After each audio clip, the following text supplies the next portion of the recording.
스페인의 어느 작은 마을에 호르게라고 하는 사람이 살고 있었습니다. 이름이 호르게입니다. 어느 날 밤 그런 사소한 문제로 자신의 아들 파코를 심하게 나무랬습니다. 이튿날 아침 호르게는 그의 아들 파코가 침대에 없다는 것을 발견했습니다. 아들이 가출해버렸던 거예요. 크게 당황한 아버지 호르게는 후회하는 마음으로 아들을 찾았습니다. 아무리 찾아도 찾을 수가 없는 거예요. 사방에 수소문하고 다녔지만 아들 파코를 찾을 수가 없었습니다. 그는 자신의 아들이 이 세상의 그 어떤 것보다도 귀하다는 사실을 굉장히 크게 깨달았습니다. 그렇지만 그것과는 상관없이 아들 파코는 돌아오지 않았던 겁니다. 이 호르게는 모든 것을 다시 시작하고 싶었습니다. 하지만 아무리 찾아도 아들 파코가 간 곳을 알 길이 없었어요. 그래서 그는 생각해냈습니다. 시내 중심가에 큰 가게가 있는데 그 중심가예요. 모든 사람들이 그 길을 지나다닙니다. 그래서 거기에 광고물을 하나 써서 붙였습니다. 이렇게 써붙였지요. 파코, 이제 집으로 돌아와라. 난 널 사랑한다. 내일 아침 여기서 만나자. 아버지가. 여기 특이한 게 이거지요. 아버지가. 아버지 이름이 호르게인데 호르게가 아니라 아버지가 이렇게 써붙였던 겁니다. 그리고 다음날 아침 일찍 호르게는 그 상점 앞으로 갔습니다. 가서 깜짝 놀랐어요. 파코라는 이름을 가진 아이들이 7명이나 와 있었던 거예요. 그 아이들은 모두가 가출 소년들이었는데 아버지의 부름에 다 자기를 부르는 줄 알고 모여들었던 거지요. 가출한 청소년들은 사랑에 굶주려 있었고 사랑이 필요했고 돌봄이 필요했고 누군가의 보호가 필요했던 거예요. 저는 이 이야기를 돌아보면서 이런 생각이 들었습니다. 우리도 돌봄이 필요하고 우리도 사랑이 필요하고 우리도 누군가의 손길에 도움이 필요한 자들 아닐까. 아버지를 떠난 아이들, 그들 스스로 살아가려고 하다 보니까 얼마나 힘들고 얼마나 지쳤을까요? 아버지 품이 그렇게 그리웠던 거예요. 호르게 아들뿐만 아니라 많은 파코들이 오늘 세상에 흩어져 살아가고 있습니다. 저와 여러분들도 이런 파코는 아닌지 모르겠어요. 우리 하나님께서는 우리를 여전히 부르고 계신데 그 부름에 응답받은 저와 여러분들에게는 위로도 있고 평안도 있고 쉼도 있지만 여전히 그 부름의 음성을 듣지 않고 어둠 속에 있는 많은 파코들, 오늘 우리 주 예수 그리스도께서 그들을 부르고 계십니다. 오늘 본문의 말씀을 볼까요? 오늘 본문의 말씀에 보면 예수님께서 선한 목자에 대한 이야기를 하시면서 양의 문이라고 자기 자신을 소개하고 있습니다. 예전에 다윗은 여호와는 나의 목자다 이렇게 표현을 했었지요. 여호와는 나의 목자. 다윗이 왜 그렇게 노래를 했을까요? 제 추측에는 다윗은 자기가 양떼를 지키면서 사자가 달려들면, 곰이 달려들어서 양떼를 움켜가려 하면 쫓아가서 그 사자를 치고 그 입에서 새끼를 구해냈다라고 그랬어요. 목숨 걸고 자기 양들을 사랑하고 양들을 돌보고 양들을 이끌었는데 어느 날 가만히 생각해 보니까 저 위에 계신 그 하나님께서 나의 목자가 되시더라는 거예요. 그분이 나를 그렇게 지켜준다고 확신하니까 너무너무 감사한 거예요. 그래서 노래 불렀지요. 여호와는 나의 목자시니 내게 부족함이 없으리로다. 그가 나를 푸른 초장에 누이시며 쉴 만한 물가로 인도하시는도다. 오늘 예수님께서 목자와 양의 관계로 우리와 예수 그리스도의 관계를 설명해 주고 있어요. 오늘 저와 여러분들은 다 양인 줄 믿습니다.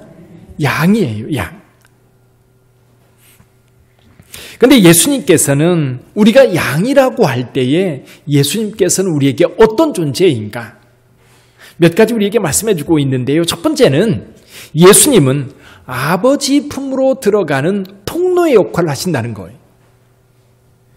양들을 이제 지금도 이스라엘에 가면 베두인들이 양떼를 몰고 광야에서 지냅니다. 특히 유대 광야 같은 경우 겨울에는 파란 싹들이 파릇파릇하게 나요. 그 메마른 땅이 그렇게 파랗게 싹이 나는 거 보면 신기해요. 근데 이게요, 4월쯤 지나면 바짝 말라버립니다. 그럼 양들을 데리고 나가면 4월부터 가을, 비가 오기까지 그 지역에 조금씩 났던 그 마른 풀을 이 양들이 뜯어먹는 거예요. 그 거친 광야를 돌아다니다가 저녁이 되면 목동들이 양떼를 다 몰고 와서 우리 안에 가둡니다. 사실은 가둔다는 표현이 좀 적절하지 않은 것 같아요. 이 우리 양들을 모아놓은 우리는 우리 안에 들어가면 양들은 안전합니다. 맹수들이 해치지 못합니다. 뿐만 아니라 평안합니다. 편안하게 잠을 이룰 수 있어요. 누가 지켜주니까?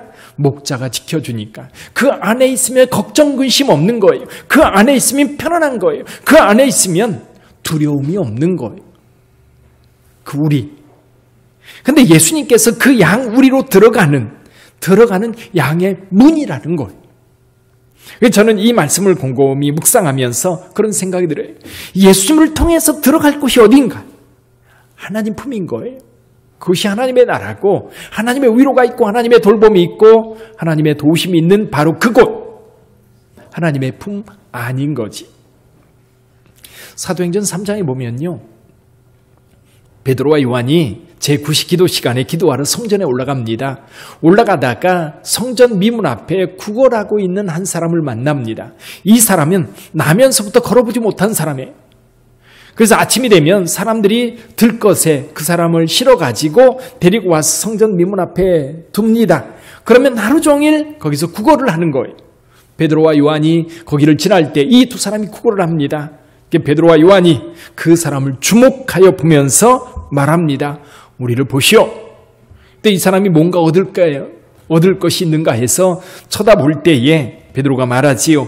은과 금은 내게 없거니와 내게 있는 이것으로 내게 주노니 나사렛 예수의 이름으로 일어나 걸으라. 손을 내밀어서 오른손을 잡고 일으킵니다. 이때에 성령이 역사하지요. 이 사람이 발과 발목에 힘을 얻어 벌떡 일어납니다. 걸어봅니다. 뛰어봅니다. 되는 거예요. 그래서 이 사람이 얼마나 기쁜지 하나님을 찬송하며 뛰어다닙니다.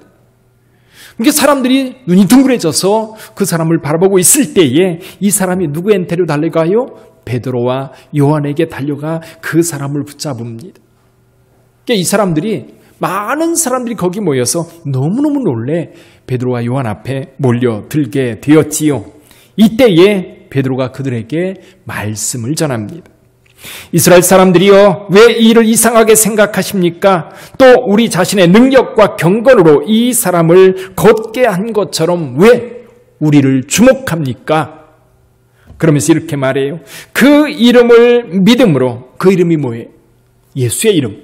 예수의 이름을 믿음으로 그 이름이 너희가 보고 아는 이 사람을 성하게 하였나니 예수로 말미암아 난 믿음이 너희 모든 사람 앞에서 이같이 완전히 낫게 하였느니라. 할렐루야. 예수의 이름이 이 나면서부터 걷지 못한 자를 일으킨 줄 믿습니다. 그를 일으킨 힘이었어. 또 나면서부터 걷지 못한 그 사람은 예수 그리스도를 통해서 하나님의 능력을 힘입었고 구원의 은혜를 경험할 수 있었던 거예요. 근데 거기에 많은 사람들이 모였을 때에 베드로와 요한이 사람들에게 설교를 했지요. 이것을 싫어한 사람들이 있었습니다. 제사장들과 그리고 성전 관리들 그리고 사두개 사람들이었어요. 원래 사두개파 사람들은요, 부활이 없다라고 생각하는 사람들이었어요. 그래서 예수님과도 부활 논쟁을 벌였던 사람들이었지요. 근데 이 사람들이 싫어한 게 뭐냐면 사실 나면서부터 걷지 못한 그 사람이 일어나 걸었던 사건에 대해서는 애써 무시합니다. 무시하고 이렇게 그 이튿날 베드로와 요한에게 물어요. 너희가 무슨 권세와 누구의 이름으로 이 일을 행하느냐? 근데 여기 이 일은 나면서부터 못 걷는 자가 걸은 사건, 걷게 된 사건에 대한 이야기가 아니라 성전에서 예수의 부활에 대해서 증거한 이 사건을 이야기하는 거예요. 근데 베드로와 요한은 이 사두개 사람들이 묻는 것에 대하여 이야기하는 게 아니라 이렇게 대답을 합니다. 만일 병자에게 행한 착한 일에 대하여 이 사람이 어떻게 구원받았느냐고 오늘 우리에게 묻는다면, 그래서 이 사두개나 대제사장들이 관심을 갖고 있는 것은 성전에서 왜 사람들에게 설교하느냐, 왜 예수의 이야기를 하느냐, 그 고난을 누구한테 위임받았느냐 라고 묻는데, 중요한 핵심은 뭐예요? 나면서부터 걷지 못한 자가 일어나 뛰어 다니며 하나님을 찬송하는 이 사건이잖아. 그래서 베드로가 말합니다. 너희와 모든 이스라엘 백성들은 알라. 너희가 십자가에 못 박고 하나님이 죽은 자 가운데 살리신 나사렛 예수 그리스도의 이름으로 이 사람이 건강하게 되어 너희 앞에 섰느니라. 그러면서 말합니다. 다른 이로서는 구원을 받을 수 없나니 천하 사람 중에 구원받을 만한 다른 이름을 우리에게 주신 일이 없음이니라. 아멘. 다른 이름은 없는 줄 믿습니다.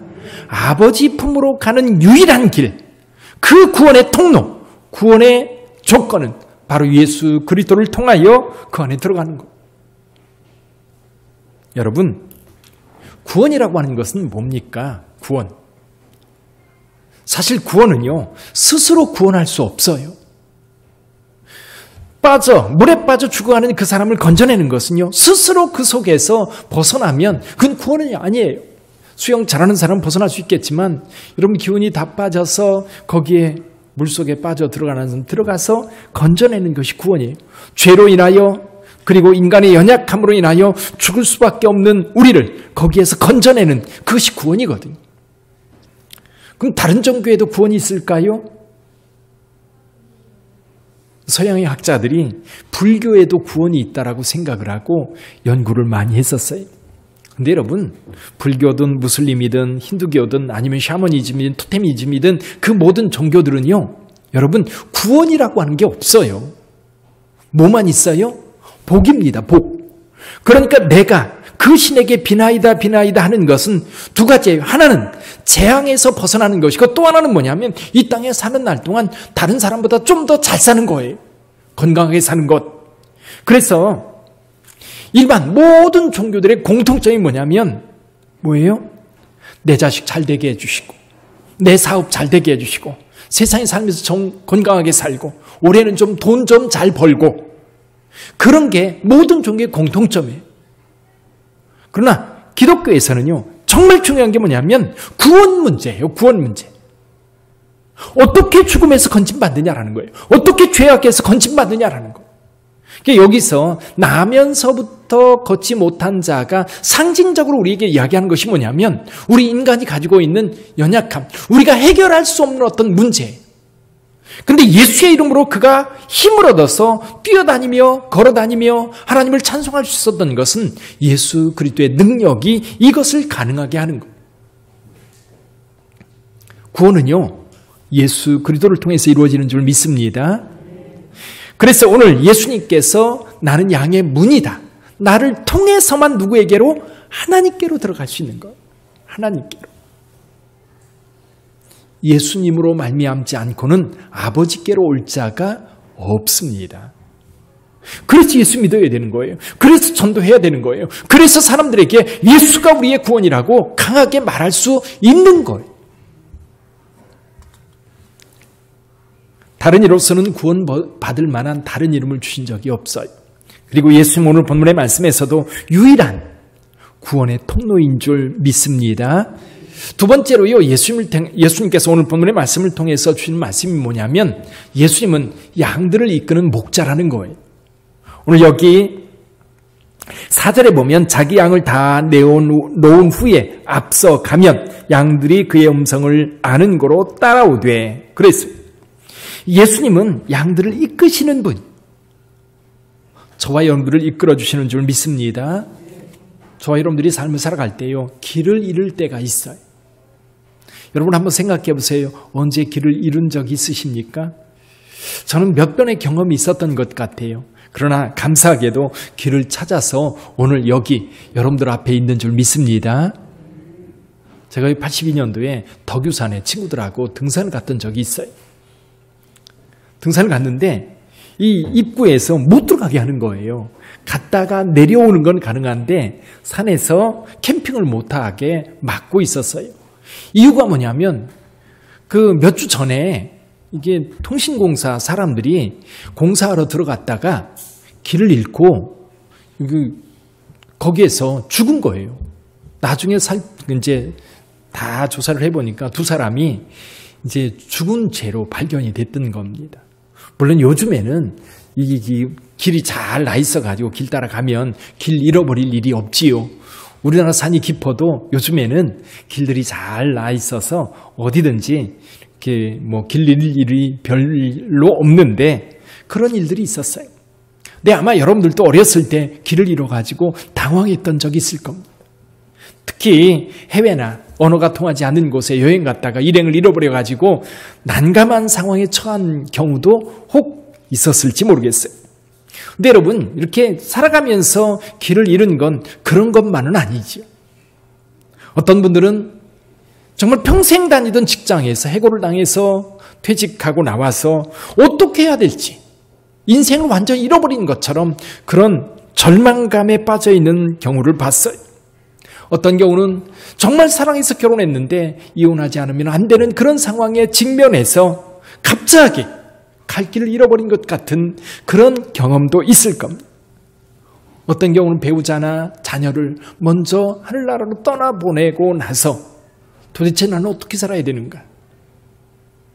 얼마 전에도 이천 물류창고 화재 사건으로 인하여 38명이 숨지는 사건이 벌어졌는데 매스컴을 통해서 계속 나오는 이야기가 정말 애절한 사연들이 너무너무 많은 거예요. 너무 가슴 아프고 정말 가슴이 먹먹해지는 사연들이 너무 많은 거예요. 아마 그분들이 그런 느낌일 것 같아요. 그 사랑하는 사람, 그렇게 의지했던 사람, 그런 사람들이 갑자기 우리 곁을 떠났을 때 그저 홀로 버려진 것 같은 그런 상황이지. 믿었던 자녀가 일탈을 경험했을 때에도 정말 산을맛 안 나는 그런 경험을 하기도 합니다. 근데 이런 것만이 아니라 욕심과 욕망 때문에 길을 잃는 경우도 많아요. 또 교만과 허영 때문에 길을 잃어버리는 경우도 있어요. 인생을 살다 보면 이렇게 길을 잃어버리고 헤매일 때 우리를 이끌고 인도하리가 누구인가 참 난감할 때가 많지요.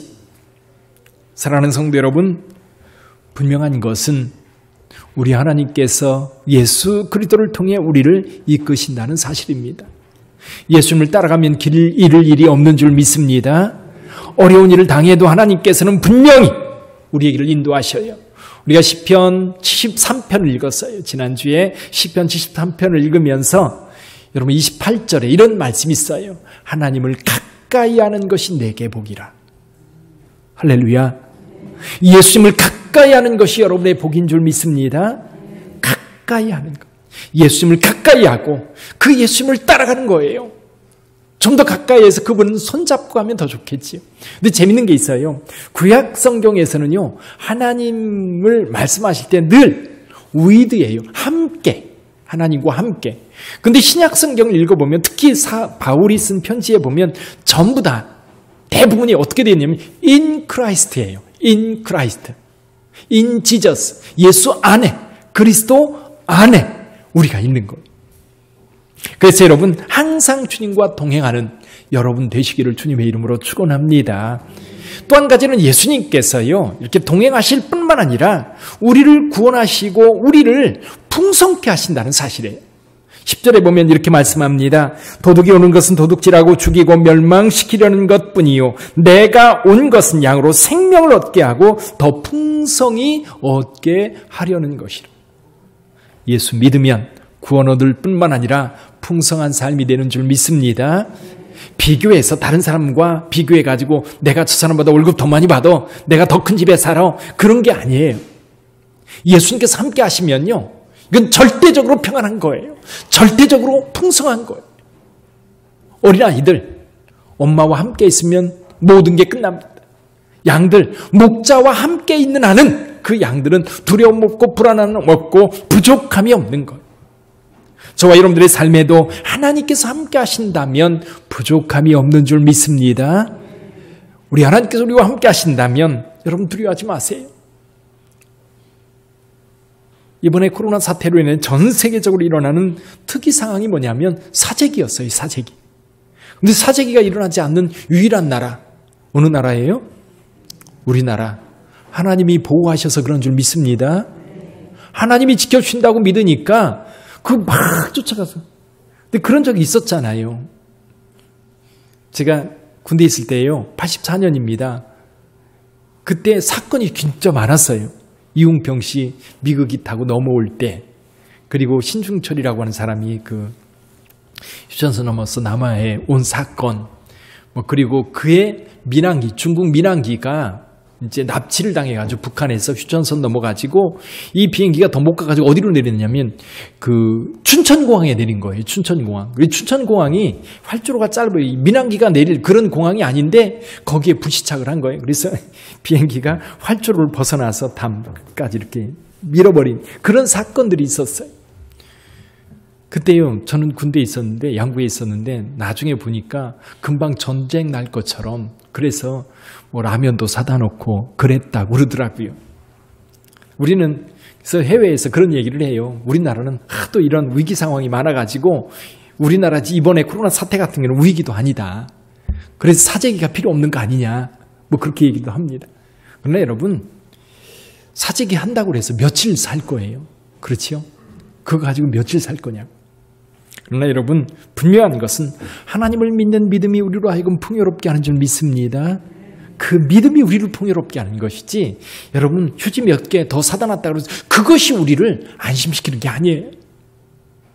우리 주 예수 그리스도는 그분과 함께 한다면 우리는 풍요로운 거예요. 넉넉한 거예요. 저는 오늘 말씀을 준비하면서 지금 예수님과 우리의 모습을 목자와 양의 모습으로 이야기하고 있는데, 이것을 좀 더 비유를 확장시키면 아버지와 자녀의 문제, 목자와 양 또는 아버지와 자녀. 그래서 오늘 원래 어린이 주일입니다. 오늘 어린이 주일. 저 어린이의 마음으로 아버지를 생각해 봤어요. 호르게라고 하는 그 스페인 사람이 아들 파코를 향한 그 간절함. 우리 하나님은 우리를 그렇게 찾으셔요. 그 부름에 응답하여 아버지 품에 돌아온다면 걱정, 근심 없는 평안한 삶이 이어지는 줄 믿습니다. 그러나 그 부름을 외면하고 그저 내가 살아야 된다고 한다면 그 파코라는 아이 얼마나 고생일까 훤히 우리는 알지요. 사랑하는 성도 여러분, 이제 우리 아버지 되신 우리 하나님께서 저와 여러분들을 위로해 주실 줄 믿습니다. 저와 여러분들을 인도해 주실 줄 믿습니다. 저와 여러분들을 풍요롭게 해 주실 줄 믿습니다. 이번 주간도 우리 주 예수 그리스도와 함께 그 은혜를 경험하며 살아가는 저와 여러분들이 다 되시기를 주님의 이름으로 축복합니다. 기도하겠습니다.